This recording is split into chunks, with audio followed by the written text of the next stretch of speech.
1957, my parents took me to the Road America 500, my first sports car race. The race was won by Phil Hill in a Ferrari. Carroll Shelby was second in a Maserati. That day at 15, I decided I'm going to be a race car driver. But I was only 15 and you had to be 21 to race. So I had to finish high school and then go to college. I went to Clemson, South Carolina. And almost immediately met some guys that ran local dirt tracks. And of course I had to buy a car. I only had $43 for scooter funds. And they found me a 44 two-door sedan, which I raced off and on for the 2 years that I went through college. It was a mistake, but you know, you make mistakes. When I finished college, I came home to Waukegan, Illinois, where I grew up, and told my parents I'm going to go pursue a racing career. I'd read in a magazine that Carroll Shelby had started a racing school called the Carroll Shelby School of High Performance Driving in Riverside, California. My parents, I wouldn't say my mother was particularly supportive. She didn't condemn me. I think she realized I wasn't quite as bright as she hoped I'd be. Being a race car driver. I went to California, and a man came up on a little motor. I went out to Riverside. A man came up on a little motorcycle, and he said, "My name is Pete Brock. I'm going to be your instructor." And I said, "No, Carroll Shelby is supposed to be my instructor." And he said, "Well, Mr. Shelby, there are only 2 Cobras at this time. Mr. Shelby is preparing the second Cobra for a race out here at Riverside in a few weeks. You'll be driving the first Cobra." The fact that car 57 years later sold for $13 million had nothing to do with the fact that it was my driving school car.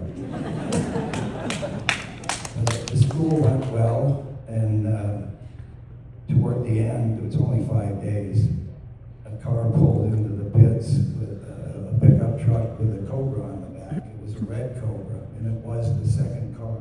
It was followed by Carroll Shelby and Billy Krause, the driver. And I asked Peter, "Could you please just introduce me to Mr. Shelby?" He did. And when he did, I said, "Mr. Shelby, is there any chance you might find a job for me in your Cobra factory?" And he said, "Come see me Monday." And Monday I became the first janitor at Shelby. But I learned well. I swept the floors a lot. I learned well. I made some parts.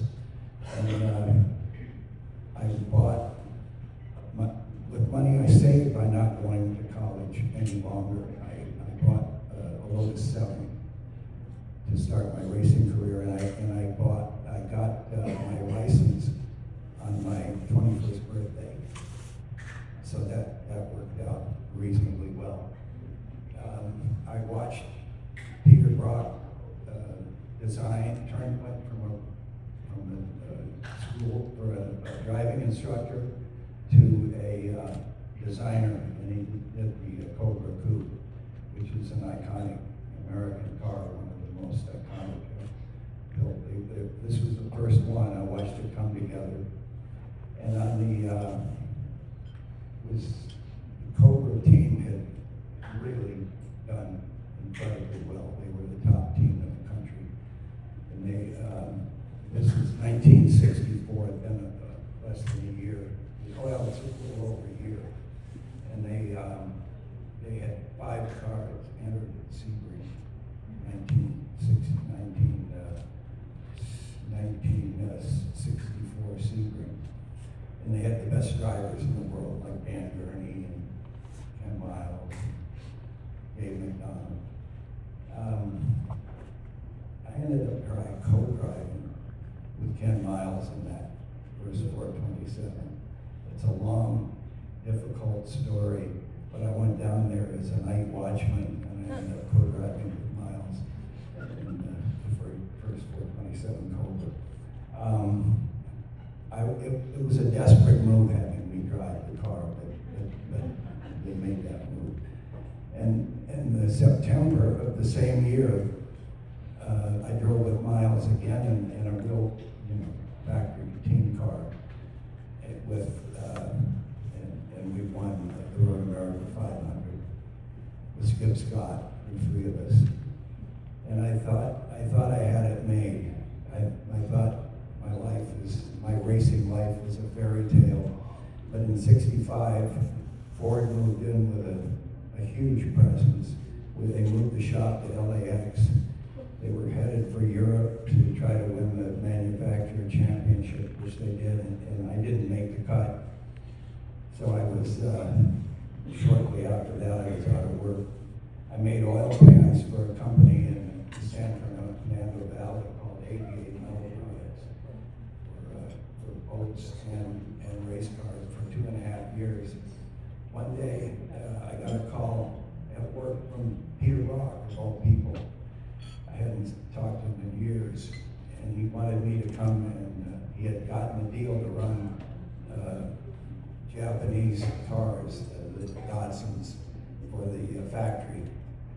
And he had a deal to run 2 cars, only one of them was completed, so he wanted me to build a second car. I said, I'll take the job under one condition. I'd been making $3.20 an hour, and he gave me a raise of, maybe $5.20 an hour. But I took the job because he promised I could have a tryout. And for the next 3 years, we won 4 national championships, 2 in the 240Z and 2 Trans Am 2.5 championships in the 510. So I was kind of on my way in a way, but it was still tough. But it made it so it put me in a position that I could race for 30 more years. And part of my 30 years was winning Sebring in 1994 with Johnny O'Connell and Steve Millen. It was actually 30 years after my first professional race with Ken Miles. And that's kind of what I did. Being in this, I never thought I'd ever do this. It's a wonderful honor and makes me feel like I really didn't waste my life. And I'm glad those last 2 years of college.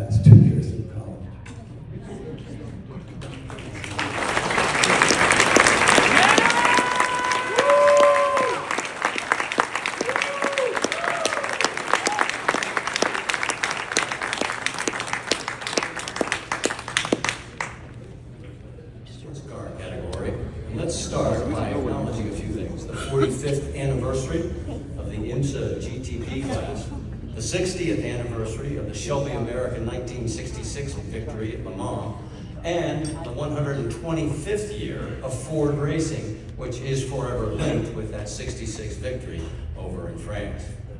Now tonight's sports car inductee also competed at Le Mans, as well as at Daytona and Jaguars, Porsches, Ferraris, and Datsuns. And like our friend Mr. Vilwalk, he's been racing into his 70s.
know who you're with. John, I just realized something.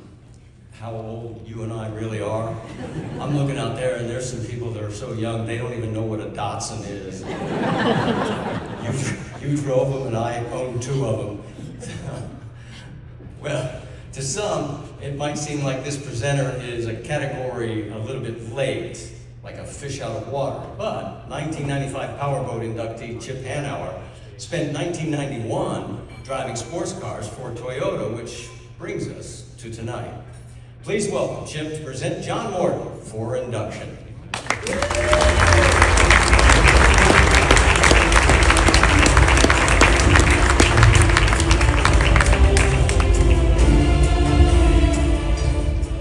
Evening. Try again. Evening. I know a lot of you in this room are asking, why is the boat guy introducing John Morton? I don't know. Oh wait, I do know. John called me and said I'd be inducted in the Motorsports Hall of Fame and I'd like you to introduce me. I said, John, you want me? I mean, I know in this room there's great road racers that deserve to be here, that love you, respect you more, you know, they're more qualified to do this. In typical John fashion, he said, I know, but I like them a lot more and I don't want to make them travel that far. That's John. That's his sense of humor. And John leads with his sense of humor, which makes me really love John. And I know I should be here talking about his race wins, the cars, the victory, just everything about racing, but I can't because I'm so overwhelmed with the person that John is. I just want to tell you about John, the person. Why Toyota gave me this opportunity to drive with John, I still don't know. But when they told me that John was going to be my teammate, I was hugely intimidated. Now remember, I'm a boat guy, I'm driving race cars completely, no pun intended, a fish out of water. The team said, look, this year you're just supposed to learn and have fun. And as I came to the grid, the team would come by and say, remember, just learn, have fun, you're just here to learn, and John is gonna be my co-driver. John came by and said, if you screw this up, I'll kill you. John, again, leading with a sense of humor, I would be, when I was in the car, I was on the radio. John comes on the radio and says, do you have a track map? Yep. Where are the fire stations? Oh, there's one at turn 9, Mr. Watkins Glen, turn 12, whatever. And he said, well, I'm gonna go there because I have one. So 30 seconds goes by and he says, I'm leaving because it's a really big one. The car comes back on a flatbed. Dennis Hossie, who I love to go, who gave me the opportunity to be with Toyota, said, don't put it in the paddock, put it in the pits. John came walking back. John didn't care he loved the car. The Toyota was great, but it was so good we were beating the class above us. So they put us on this really narrow, hard, difficult tire. John didn't like the car so much.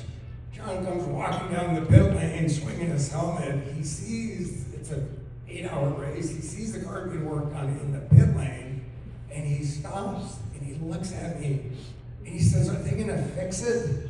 I said, "Yeah. I should have let it burn longer."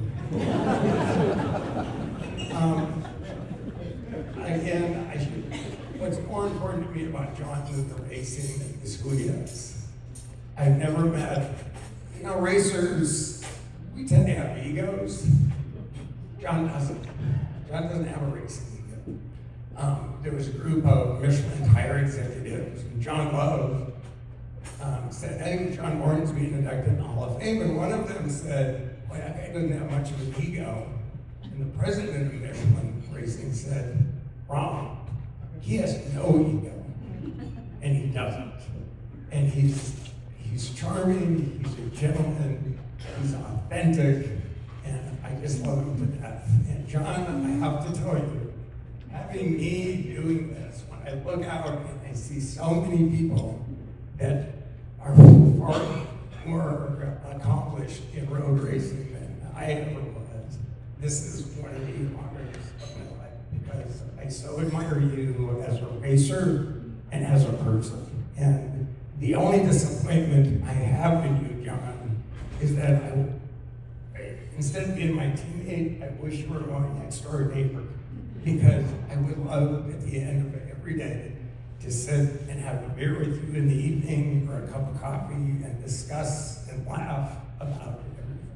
So John, thank you so much. I bring you, one last thing. I want to thank Sylvia. Where's Sylvia? There's Sylvia.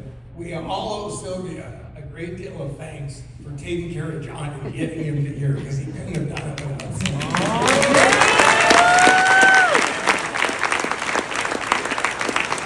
Wow. Look at your box. Hey, Doc. Tell me to get over there and get a picture.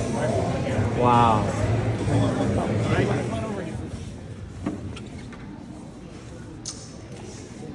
Next up, we're into the sports car category. And this gentleman, he and I go back quite a few ways. Covered him when he was racing Sebring and Daytona, and I was doing the GTP series. He literally is a legend among sports car racers. Let's welcome up here John Morton. John.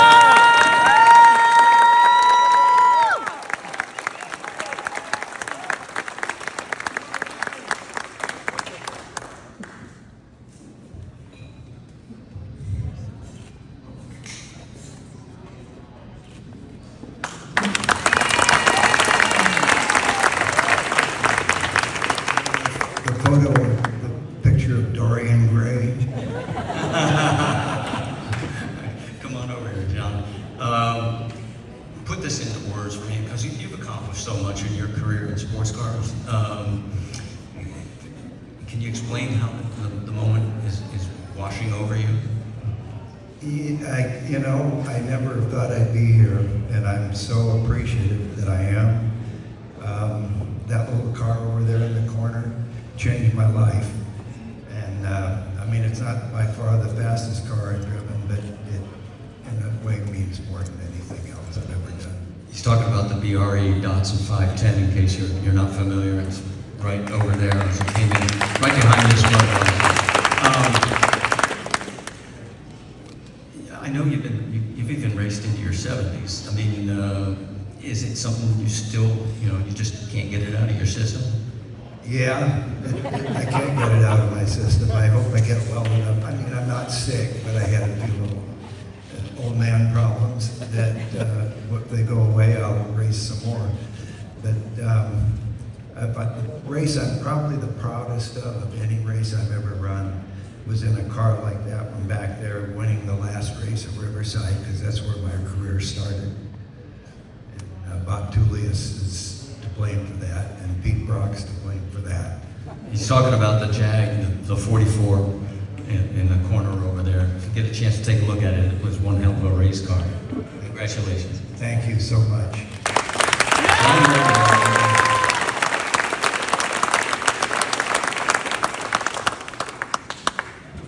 All right, we're down to our final unveiling, and that's in the motorcycle category, a MotoGP World Champion.